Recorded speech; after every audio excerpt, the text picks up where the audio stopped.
What's happening, guys? This is Mike, Mike's Total Dragon Channel, and I am going to attempt to take a look at all of my books that I picked up this week. I got 2 weeks worth of stuff right here. I was not able to get down there last week, and then I was finally able to get to the shop this week, albeit it was on Saturday. So I'm very, very much behind on my books.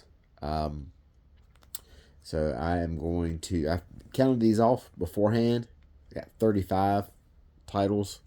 So I'm going to go ahead and jump right in. I'm not sure if I'll be able to talk about each book as much as I normally do in detail because that is a whole lot of work. We'll start on the top. Start from the top right here. Issue number 5 of the J. Michael Straczynski Spider-Man miniseries, Torn. This is the last issue right here. Overall, it's been been a miniseries that I've enjoyed. It hasn't blown me away. It's just been incredibly solid. I know J. Michael said that if you really liked it and the sales dictated it, he would be doing more Spider-Man. He's probably known as the best, I'm not going to say the best modern Spider-Man, because I actually was talking about this on Twitter maybe a couple weeks ago, that his J. Michael Straczynski Spider-Man run is from the very early 2000s, and yet it's still considered modern, which I find really weird. I guess time flies by, or maybe it doesn't fly by. If there's a Spider-Man run that took place in the 2000, 2001 to 2004 or 5 or whatever it was, and it's still being considered modern, I feel like that's really weird. But because I feel like when I think modern Spider-Man, I think of from Dan Slott on. I don't really think of anything before him. Maybe that's just me, but however you want to look at it, for a lot of people, J. Michael Straczynski's run on Spider-Man is one of the most fond. I guess you would say it's one of the most fondly remembered runs recently, because Dan Slott and everybody else, they seem to get a lot of criticism about the things that have went on with Spider-Man, so to speak, because that Spider fandom so passionate and so vocal. But in any case, J. Michael Straczynski, one of the most loved Spider-Man writers, has said that if the sales on this are really good, he'll be back for more Spider-Man. So I did my part. I picked up all 5 issues, so we'll see where it goes from there. Then we've got issue number 4 of Alien vs. Captain America. This is the last issue of that. Can't wait to read that. We've got the Joe Kelly Spider-Man book right here. He's finally back from outer space. Speaking of J. Michael Straczynski, 1776, issue number 4. I think we've got one more issue of this to go, and it wraps up. Then we have got Chip Zdarsky on Wolverine, Weapons of Armageddon, issue number 1. Chip is really slaying it right now at Marvel. I don't know if I want to say he's the best writer at Marvel right now, but it's a short conversation, and he's in it. So Chip, anything he's working on with Marvel, I'm really looking forward to. Wonder Woman by Tom King, been reading this since day one. Same thing with Ryan North, Fantastic Four. X-Men, Shadows of Tomorrow by Jed McKay. Be interested to see what exactly is going on with this right now. It's kind of been all over the place since the last event wrapped up. Uncanny X-Men by Gail Simone. I'm digging that the monster showed up last issue, so I kind of like that. Ultimate Spider-Man number 24 by Jonathan Hickman.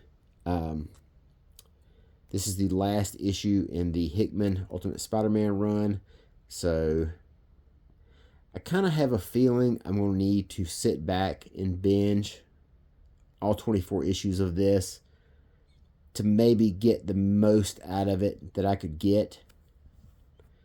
I think it's a book that if I sat down and I read it in one sitting, I would get more out of it than I would in a monthly installments, because I feel like I'm in the minority for enjoying this book. And maybe if I sat down and binged it, I would be able to change my mind. So if they announce an omnibus, I'll probably consider picking it up. We've got another issue of G.I. Joe right here. Then another issue of G.I. Joe, no relation. This is the Hama Universe one. Cyclops, issue number 1.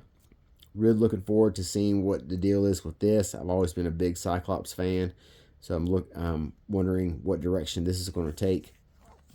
DCKO number 4 right here. I think there's one more issue after this. Then we have got the last issue of the Philip Kennedy Johnson Batman and Robin book. This is getting canceled. I'm going to go ahead and binge read all those PKJ Batman and Robins whenever I get a chance. Got another issue of the Energon Transformers. Benjamin Percy on Deadpool. I was reading some really good Benjamin Percy today, so I'm definitely looking forward to this. Issue number 5 of Spider-Man Noir. Eric Larson comes back to the Marvel Universe. Then we have Venom 254. I waffle back and forth with this book. But I kind of...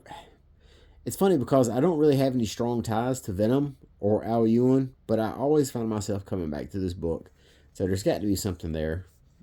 I think, like I said before, I think I just enjoy the idea of Mary Jane being a costume superhero.